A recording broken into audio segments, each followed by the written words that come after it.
Hey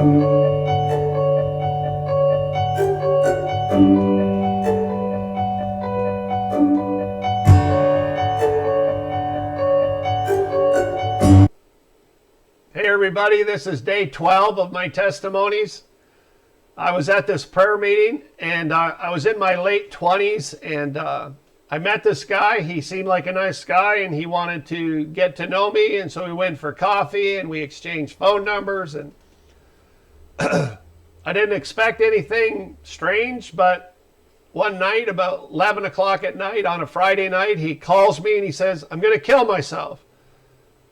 He says, "You come over. If you don't come over, I'm going to kill myself."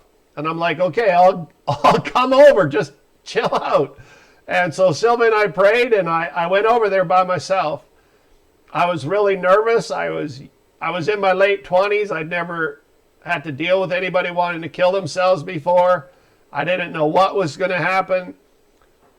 I didn't know what you do with a potential suicide. This guy was big and tall. He was bigger than me, and he was like about 200 pounds heavier than me. He told me he had a gun, so when I got to the door, I didn't know what to expect. So I knock on the door, and he's standing there with a revolver pointing at me. And he says, "Come on in." And I'm like, can you put the gun face down so it's not pointing at me? He said, "Oh, sure, sorry." And he laid the gun on the coffee table, and it's still pointed at me.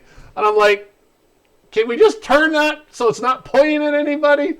And he laughed. He says, "Bob, it can't go off by itself." And I'm like, I just don't want an accident to happen.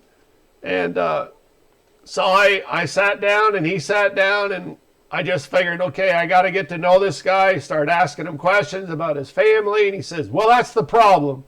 My wife hates me. She left me. She said I don't make enough money.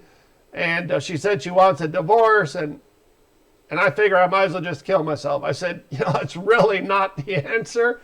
And I told him some stories about how Sylvia and I got into some arguments, and we worked it out, and we forgave each other. And I said, "Maybe you and your wife just need to forgive each other." And we talked some more, and we talked some more. About an hour goes by, and he finally was calmed down. He offered me a can of pop, and he went and got me and brought it to me. And then he said, "Oh, I'm getting hungry. Should I make some popcorn?" I said, "Yeah." I'm thinking, I don't want popcorn, but anything to distract you from shooting.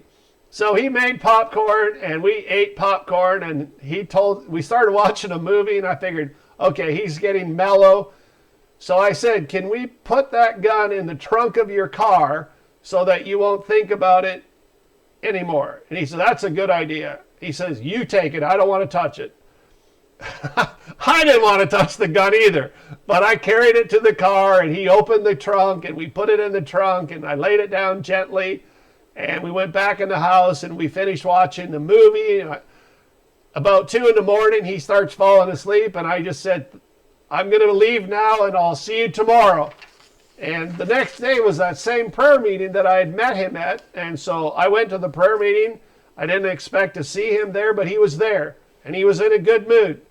So I just thanked God, and I was like, wow, what an experience. I just want to say that I am grateful that God gave me the words to speak to him that evening, that God put popcorn on his mind, and that God put that movie on that station at that time, that he wanted to watch a movie, that he calmed down and he went almost asleep on me watching the movie. I believe that was the grace of God. And I just want to encourage you to have faith for whatever you need, to believe that God can help you.